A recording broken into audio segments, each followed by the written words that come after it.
It's another Micro Action Monday on Studio Class. Hi there, divas. Happy Monday. We are back. It's another Micro Action Monday, and we are talking about practicing, because practicing is really the thing that makes it all happen, right? I mean, core, foundational.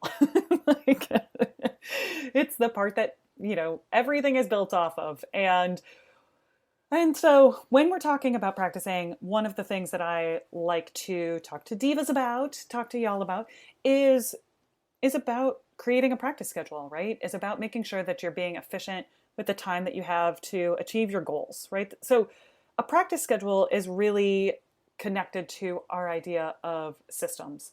Whenever you've heard me talk about some of my coaching work, when I talk about working with clients on offers, clients, and systems, part of the systems aspect is making sure that you are doing the work in the practice room so that you can shine in the audition room or on stage, right? So that you're doing the thing that you need to do.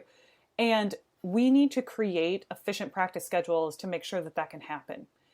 There are so many ways to talk about practice schedules, right? And sometimes if you're online, you're going to see like the kind of overall basics, but I really want to talk about a practice schedule for when you are working on rep, like when you are getting ready for something, right? You're going to be putting this opera on stage and you have got to get there. You got to make sure that you are ready to show up to to that first sing through, ready to go, off book and looking like a snack. I don't know, whatever it is like that you want to be doing, sounding like a snack. So that's why a practice schedule is really important.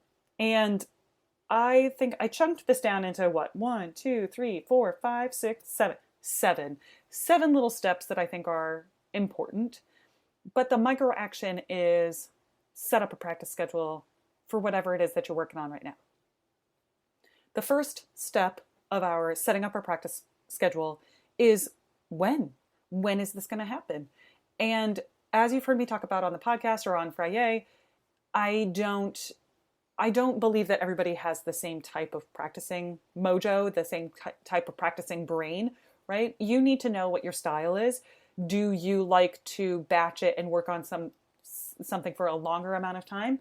Or do you like to do smaller chunks? Do you like to do a mixture of those things? How do you like to practice? And then set yourself up for success. It may be that you're in a season right now where you don't have, 6 hours on a given day of the week. Even if you wanted to, you don't have that kind of time. That's not how your life is working at the moment. So you have to work in an off type situation. That's okay. We all have those seasons. If having a longer amount of time to practice is important and valuable to you, start thinking about how you might be able to change some of your schedule around right now. That doesn't mean that it's going to happen immediately, but you can start to think about, how would I envision my life so that I gave myself the thing that worked the best for me? I think that this is really important. If you are the kind of person that likes to do this in like 20-minute chunks every single day, right? Think about, how can I maximize that? How can I maximize giving myself these more consistent periods of time, but that aren't quite as long, so that I can make use of, interest and novelty and how my brain likes to work that way, right? So I want to talk about the when. Is it on your calendar? Can I look at your calendar, whatever you're using, and see that you value your practice time so much that it's showing up on your calendar and isn't getting booked over or double booked or anything like that? Where does it go? I want to know that you've already committed to yourself by putting it in your calendar that that's when it's going to happen. And the when and the where kind of go together, right? So that if you are looking at your schedule and you are putting time on there that says, I'm going to practice at this time, then you probably know where you're going to be. Are you at, I don't know, if you're still in school or whatever, if you're at school or if you're at home, or do I have another third space, or like a space that's close by me in which I can practice when I'm doing this other life activity that I do, right?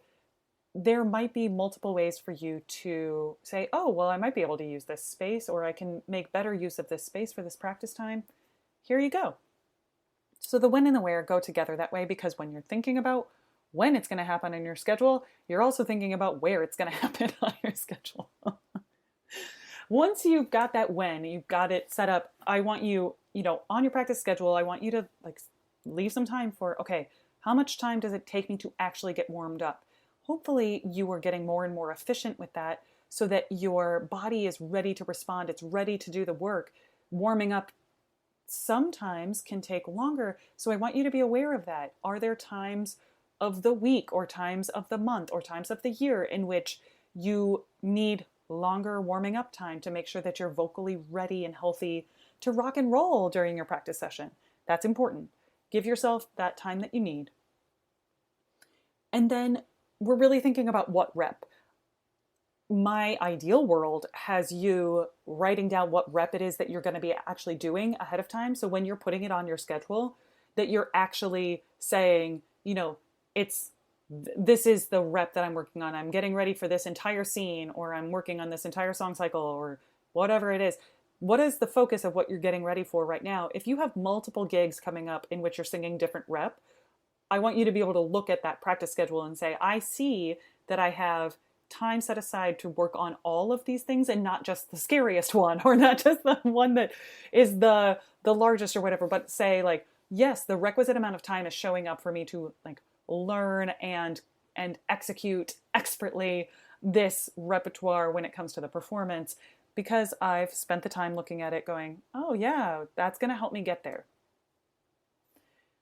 Part of the what rep is this next aspect in this next step, which is chunking it down. So when you're getting ready for something, especially if you're working on something large form, like an entire opera, you're preparing a role, I really, really want to see it chunked down into clear, manageable parts, right? So, okay, I'm working on this scene. If that scene is very involved, I want to say like, oh, okay, I'm working on this aria. I'm also working on, here's the duo from this scene, that like, act one, scene two, whatever it is, the duo, right? If there are parts that are particularly challenging or thorny, I want you to chunk that down even further. Okay, I'm working on measures 70 through 95 because there's a ton of text in that area, or the intervals are particularly challenging. I really want to make sure that I nail that, and they're not as straightforward or not as intuitive as I might have assumed at first, right? So chunking it down into these parts so that you're touching everything. And this, pay attention to rehearsal letters or rehearsal numbers in your score, because those are things that we use in rehearsal to break down how we work together. So plan ahead and use that in your own individual practice time to say, oh, okay, based on the score that we're all using, I'm definitely going to make sure that I feel really confident going from rehearsal letter A to rehearsal letter B, right? Because we will probably either stage that section, or we will stage, or we're going to be rehearsing from here to here. If we're breaking down an entire scene, then here are the parts that are natural sections of that, right? Because I can't tell you the number of times where it's like, oh, somebody worked on something, but then their part was done, and then they get into staging and they're like wandering around because they haven't spent the time thinking through like, oh, there's other music happening here. I should know this. So same thing. It's like, this also goes for if you're working in chamber ensembles, or you're doing a song cycle, you're doing whatever, is chunk it down again and say, oh, okay, I'm really going to work on the third movement, or I'm going to work on the last song in the cycle. And particularly in the last song, I'm going to work from, D to the end, or, measure 1 through measure 22. Use the way that you've been taught to think about chunking down music so that you can give yourself better advantages, right? So you are able to look at the score and say, that seems like a very natural, like a natural set of music to work on, a natural amount. That there's kind of like a beginning part and an ending part, because I know that. I already know this about the form, right? I can see where this song, where this scene, where this act is going to go, and I can create my own sense of the building blocks. Knock, knock, knock. Real quick, divas. I know you're here because you love the clarity that comes from my micro-action episodes, plus you get inspired and motivated hearing from working artists all across our field on how they made, maintain, and grow their careers. Now, you can be a part of the fuel that makes it all happen. Give Studio Class a boost by heading over to patreon.com/mezzo-Ihnen, that's MEZZOIHNEN, and join the Sybaritic Camerata. I also want to take a moment to shout out and thank Chris, James, Josh, Sarah, Elise, and Renee. Your support means the world to me. Thanks so much for helping me keep this podcast going. Now, let's get back to the show. Okay, we talked about chunking it down. Now, we're going to talk about what I consider repetition and variation, right? Is how many times do I need to repeat a particular practice strategy until this section is learned and or memorized? Now, instead of how many times do I need to repeat that particular practice strategy, now I'm going to think about try a variation. So to be even more plain with this is if I'm learning a piece and I start with solfege, right? I'm going to solfege this section out. How many times do I need to solfege this verse or, this chorus or something like that before I really know it? And then what's my variation? Maybe I go to count singing. Do I know it as well if I'm just count singing it versus solfeging it? Do I know it as well if I'm singing it only on vowels as I do if I'm singing the text, right? Do I know it if I'm practicing the dynamics as well as I do if I'm solfeging it? Going back to that. Does that make sense? The idea is how many times do I need to repeat a practice strategy before I feel like I've learned it that way and or memorized it that way? And then what is the variation? And then how many times do I repeat that variation until I feel like I know it that way? This is where we start to get into like the meat and potatoes of like, what does it mean to practice, right? Is what are your practice strategies? How many times do you do them so that you feel really confident in it? And then do you have other strategies that help build kind of neural pathways to you really deeply understanding and then being able to execute the music that you're doing, right? If you are confused about practice strategies, hit me up. I've got an entire like practice plan that I'm happy to share with you. And there's just so many practice strategies. And it's not anybody's fault, but if the practice strategies that you came up with, when you were first working with a teacher or something was just like, we'll just start singing it on the words and then like listen and then repeat it back or something like that. That's totally fine. That's how a lot of people get into it. But if you want to feel like you have a lot more control over your deepest understanding of the music, you're probably going to want to come up with lots of different practice strategies. And so that's where this is coming from when we talk about repetition and variation until learned and or memorized, right? But deeply learned, so ingrained in you that it feels like it's memorized without you having to be like, oh, I specifically memorized this, right? It's already naturally memorized because you've put in the work to, unlock all of the information in the score, right? Do I understand what's going on here musically? And is it just so ingrained in my voice, in my instrument, that I feel like I could wake up and do this. Okay, that leads me to my next step, which is what I consider adversity training. We all know that auditions and performances can go wildly awry, right? You did not foresee this coming.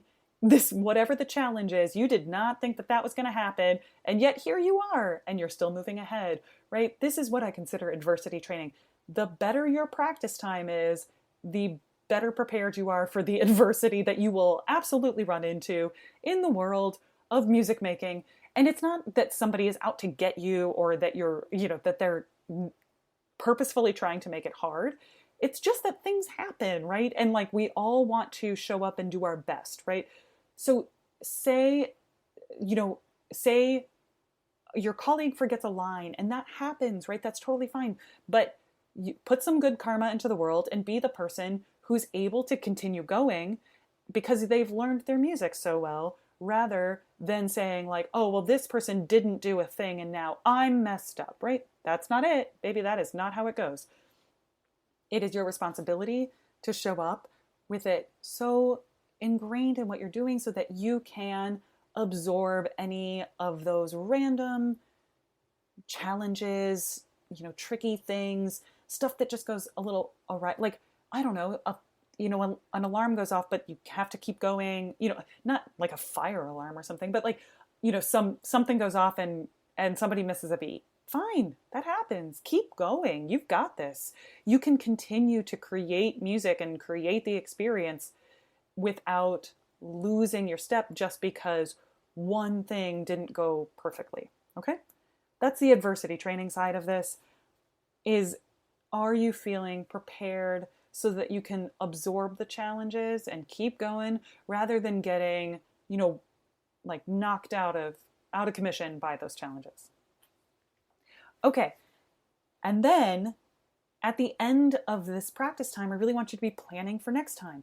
Take some notes. Keep a practice journal where you can say, and it doesn't have to be super involved, right? You could do this in your phone. You could do this in like a little tiny notepad. You can do this in lots of ways, which is take some notes about, what needs more work, what practice strategies might you apply to that section, right? If you weren't able to get to something, then go, oh, okay, well, when I come back next time, I'm definitely going to jump back in with clapping and counting or, singing it all on one vowel, whatever it is that you're wanting to work on for that, right? So plan for the next time. And you might already have your schedule mapped out, and then you can update it if it's, in a place where you can like change things and edit, or you can add to it because you're like, oh, I definitely need to come back and make sure that this patter section is super clean, right? That it feels awesome. Whatever it is for you, you have done a little bit of reflection over the time that you've spent and then made necessary suggestions to yourself and recommendations to yourself for future you in the practice room, so that you are continuing to make the most efficient use of your time so that you can be a boss on stage. You can be just people are going to be so impressed with the fact that you're able to show up, you're able to learn a ton of music. You're able to show up and do it really, really well, and also be a good colleague because you're reliable in the preparation that you've done. And I understand. I absolutely wish that I got to be these things all the time, but these are things that I incorporate so that I can try and be my best self for working together with my colleagues or making the music that I want to make in the world, right? Is if I'm messing around in the studio without a plan, without a sense of direction, then I don't feel like I'm able to show up like with all of the knowledge and expertise that I have. I haven't been able to apply it because I was just kind of like, well, I guess this thing now, or I guess this thing now. That is not to say that playtime and discovery time and exploration isn't absolutely necessary as part of our practice. What I'm trying to say is that when you are doing the part where you are preparing specific music for a gig, for an audition or whatever, you want to make sure that every moment feels like it is charged with possibility and purpose. So give yourself the playtime when you need that as well, right? Enjoy it. But also the moments where you're really preparing something, go ahead and actually prepare it with efficiency and effectiveness so that you can make the most out of that and feel like you're bringing your best musical self to the situation. All right, divas, that's plenty. We are going on and on here. So before I keep you too much longer talking about practice stuff, I'm going to tell you, stay sparkly inside and out. Bye.